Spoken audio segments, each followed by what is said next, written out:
मेरा नाम देविका है और ये मेरा रियल नेम नहीं है। इस पर्टिकुलर वीडियो के लिए हमने अपना ये नाम चेंज किया है। और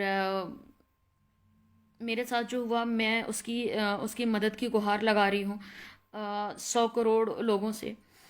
तो वो ये है कि मैं भी मॉडर्न सोच रखती थी और पीएचडी की हुई हूँ, तो ऐसा लगता था कि मुसलमान इतने गलत नहीं जितना इनको कहा जा रहा है।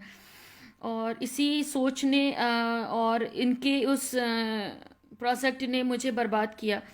अरशद आमीन नाम का एक लड़का है जो श्रीनगर का रहने वाला है। इसके पिता का नाम मोहम्मद आमीन डार है और इसके भाई का नाम आसिफ आमीन, आरिफ आमीन, और भाभी नुसरत जहां और अदीना कसन है। तो इसने मुझे अपने प्यार के जाल में उसी तरीके से फंसाया जैसे बाकी लड़कियों के साथ होता है। और मैं भी कहीं ना कहीं, मेरे पेरेंट नहीं थे, मैं अनाथ आश्रम से मेरी कुछ परवरिश हुई थी। कुछ लोगों ने, कभी फला अंकल ने पाला, कभी फला अंकल ने पढ़ाई की फीस दी। इस तरह से कर कर के मेरी पढ़ाई पूरी हुई थी। और बस इसी चीज़ की वजह से मैं थोड़ा बहुत कमाने लगी थी, अपनी ज़िंदगी अच्छे से काटने लगी थी और एक मल्टीनेशनल कंपनी में एचआर डायरेक्टर भी थी। और ठीक है, चीज़ें चलती चली गई, प्यार का नाटक ये सब होता गया। हमें भी उसने प्यार के जाल में फंसाया। ये हिंदू नाम से मुझे मिला था और ये हिंदू नाम से ही मेरे साथ इसने नाइट स्टे किया था होटल ज्योति में, इलाहाबाद में। ये मुझे उसी दिन पता चला था कि ये मुस्लिम है, क्योंकि उसकी कुछ गतिविधियां मैंने देखी थी जो मुस्लिमों में होती हैं। तो हमारे बीच थोड़ा बहस हुआ। तो फिर हो गया, वो बातें भी आई गई हो गई कि चलो रहने दो ये वो। और इस्लाम का कहीं ना कहीं मीनिंग ये हो जाता है कि इस्लाम सबके लिए पीस चाहता है, जैसा ही इसने मुझे बताया। तो इसकी इन्हीं सारी हरकतों से मैं फंसती चली गई। और पिछले 1 साल पहले इसने मेरे से शादी की थी, निकाह पढ़वाया अपने घर में बुला करके। इसकी बहन तबस्सुम के यहाँ, जिसको जीजी कहते हैं, ये एआईजी ऑफिस में जॉब करती थी और 2018 में अप्रैल में ही इन्होंने नौकरी छोड़ी है। और इनका बिजनेस है कपड़ों का। और जिसने निकाह पढ़ा उसका नाम है जाडू साहब, बोलते हैं, टीआरसी कश्मीर श्रीनगर में रहता है। और इसने मुझे होटल एशियन पार्क में स्टे कराया। इसकी कज़न थी जिसका नाम सना था। और इसका एक भाई है जिसका नाम इसका कज़न भाई है जिसका नाम एहसान था। ये सब लोग इस केस में शामिल हैं। जो मेरे साथ हुआ वो कोई मनोस्थिति पहले से ही बनाई गई थी। ये प्री प्लान इनका प्रोग्राम था जिसमें मेरे को सेट किया गया इस एजेंडे में। और इसने निकाह किया और इसके बाद ही मुझे ये दिल्ली लेके आया। दिल्ली में इसने मेरा शादी का रजिस्ट्रेशन करवाया 3 कश्मीरी दोस्तों के साथ मिलके, स्पेशल हिंदू मैरिज एक्ट के थ्रू, जो 1 घंटे में ही मुझे सर्टिफिकेट दे दिया गया, 45 मिनट्स में सरिता मैडम ने दिया। और जो एडवोकेट हैं, एडवोकेट भवनेश। और ठीक है, उसके बाद ये मुझे वहाँ पे ले गया इथोपिया में, एडिस अबाबा। वहाँ पर इसने ले जा कर के मेरा रेप करवाया 2 लोगों से जो भारतीय मूल के रहने वाले नहीं थे। इसके बाद ये जिस घर में रहता था वहाँ लेके गया। वहाँ पर अनजान लोगों का आना जाना था। मैं मानसिक रूप से बहुत प्रताड़ित हो रही थी और बस चल ही रहा था ये। और एक दिन मुझे बाहर निकली मैं, ये अपने कॉलेज यूनिवर्सिटी गया हुआ था, तो मैं वहाँ पे बाहर निकली कुछ सामान लेने के लिए। कोयला, वहाँ पे मूलतः लोग बेसिकली कोयले में खाना बनाते हैं। वो काफ़ी ट्राइबल और रिमोट एरिया था। तो मुझे वहाँ पर पता चलता है कि मुझे तो बेचा जा रहा है 3.5 लाख बेर में।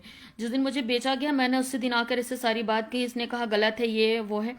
इसने अपने एक्सक्यूज़ दिया। तब मैंने इससे सवाल किया कि मेरा पासपोर्ट को तुम क्यों नहीं एक्सटेंड करा रहे हो, मेरे वीज़ा को, क्योंकि मेरा वीज़ा तो ख़त्म हो चुका है। इसने मुझे धक्के मार के निकाला, पासपोर्ट फेंका, टिकट नहीं दी। एक इंडियन थे, उन्होंने मेरी मदद की आर्थिक रूप से, पैसे दिए और उन्होंने मुझे बताया कि आप ये पैसे लो और आप यहाँ से निकलो, पहले तो आप इंडिया पहुँचो सेफ़। तो मैं सेफली इंडिया आती हूँ और टिकट दोस्तों से मैं किसी तरह अपनी टिकट करती हूँ। मेरा फ़ोन भी ये रख लिया होता है, मेरे पास कोई फ़ोन, कोई कांटेक्ट नहीं होता है कि मैं किसी से और कांटेक्ट कर सकूँ। मैंने एसटीडी पीसीओ से और साइबर कैफ़े में मैंने मेल वेल यूज करके मैंने लोगों को बताया कि मेरे साथ क्या हुआ। ये सब चीज़ें चली और उसके बाद इसने, ये इंडिया, नेक्स्ट डे ये खुद इंडिया आ जाता है और इसे पता था कि ये मुझे बेच रहा है। और मैं अनपढ़ अनपढ़ लड़की नहीं थी, पढ़ी लिखी थी। ये समझ रहा था कि मैं एक्सपोज हो चुका हूँ, मैं फंसूंगा। तो इसने तत्काल अपने घर पे बुला करके मुझे लात मार के कुछ ब्लैंक पेपरों पे साइन करवाया और इसने वो शादी कैंसिल करवा दी जो स्पेशल हिंदू मैरिज एक्ट के थ्रू हुई थी नंद नगरी सहादरा स्टेडियम में। तो मुझे ये समझ में नहीं आया कि ऐसा क्यों हो गया। मेरे जाने से शादी रजिस्टर होगी तो मेरे जाने से ही मेरी शादी कैंसिल होना चाहिए, लेकिन पता नहीं वो क्यों कैंसिल होगी, मुझे इसके बारे में कोई जानकारी नहीं है। और इसने ही कैंसिल कराई और ये मेरी मर्जी नहीं है, नहीं थी। फिर ये सब चीज़ें चलती रहीं और इसने यही किया। और इसमें मैंने जितने लोगों का नाम लिया ये सारे लोग हैं। इसमें एक बहुत बड़ी कंपनी का हाथ है जिसका जेफ्रॉन मिनरल वाटर, ये वहाँ की मिनरल वाटर बनाने की एक फैक्ट्री है। ये कंपनी है जो खुनमू में है, वो कश्मीर में एक एरिया पड़ता है खुनमू, श्रीनगर में खुनमू में है। तो वहाँ का एक जो फाउंडर है, वो जो बिजनेसमैन है जिसकी कंपनी है, वो भी इसमें इन्वॉल्व है। और इन सब लोगों ने मुझे बेचने की कोशिश की।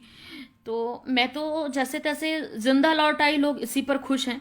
लेकिन ये मेरे लिए इतना आसान नहीं है कि मैं ये सब बर्दाश्त कर पाऊँ, क्योंकि एक अनाथ लड़की हूँ। मैंने बहुत बड़ा स्टेप मेरे साथ हो गया, ये लिया मैंने।